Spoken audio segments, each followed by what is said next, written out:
What's up guys, welcome back to the channel. Thanks so much for clicking.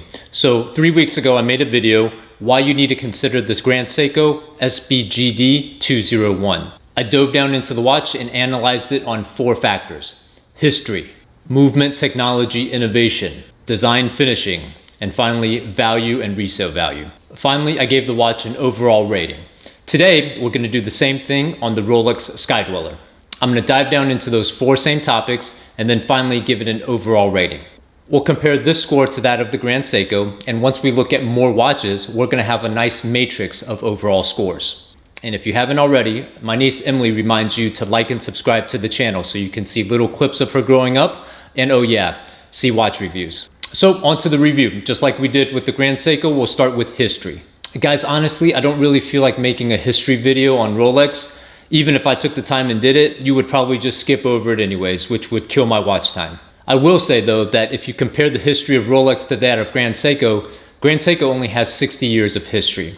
Rolex was founded in 1905 by the visionary Hans Wilsdorf. This came at a time when wristwatches weren't very precise, and he foresaw a future where wristwatches were accurate and elegant. Another cool part of the history is that when Mr. Wilsdorf decided to come up with the name, he wanted something that was easy to remember and would look good on the dial. Ultimately, he came up with Rolex, which is short and sweet, easy to remember, and sounds expensive. One other thing I'll mention is that their concentration on chronometric precision is what led them to be very successful. In 1910, Rolex was the first wristwatch to receive the Swiss certificate of chronometric precision. If you guys saw my previous video, I've got a soft spot for watches that are actually accurate and you don't have to set every couple weeks. If you go onto the Rolex website, you'll see a lot more firsts from Rolex, including in 1926, they were the first waterproof watch, and in 1931, they were the first self-winding watch. Given just the span of all of this history, not to mention some of the very significant firsts in the watch game, I'm gonna give Rolex's history a 9.5 out of 10. So on to the next category, movement, technology, innovation. Are you kidding me? This thing has a ring command bezel. When placed on one of 4 positions, it will allow the user to set the time, GMT time, date, and as the date moves around, the month indicator moves around as well. 12 months, 12-hour markers, so the hour indices also represent the numerical month of the year. This category is going to be a no-brainer, 10 out of 10. So the next category is going to be design and finishing.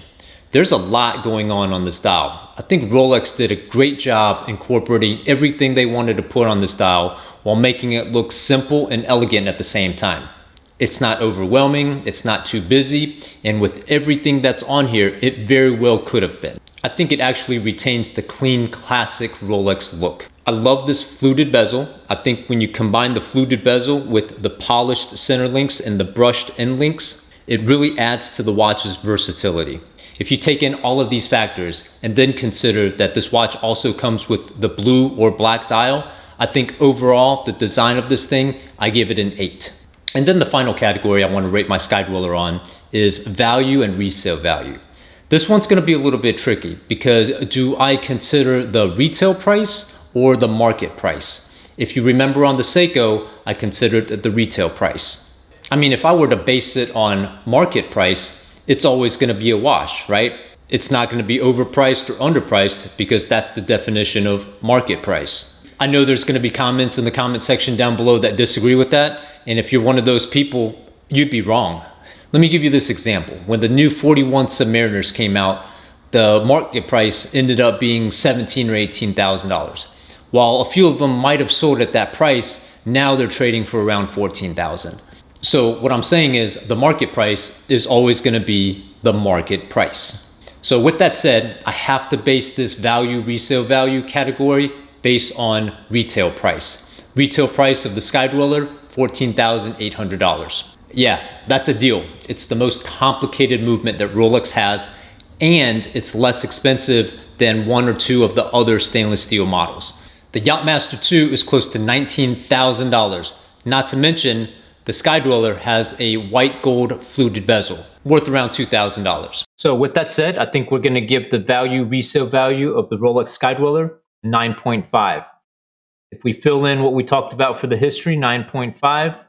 Movement, we gave it a 10. Design finishing, we gave it an 8 for a total score of 37 out of a possible 40 for the Rolex Skydweller. If we put this onto our running chart, we see that this comes in significantly above that Grand Seiko SBGD 201. So there you have it, folks. That's the review of the Rolex Skydweller. Hope you liked it. As always, do it for me, do it for Emily. Like and subscribe to the channel. If you're wondering what she's doing here, she was here a couple weeks ago. We went outside, we did some push-ups, we lifted little weights and stuff, and I was asking her to show me her muscles. So that's what she's doing. So again, do it for me, do it for her. Like and subscribe to the channel. Thank you so much for watching. We'll see you next time.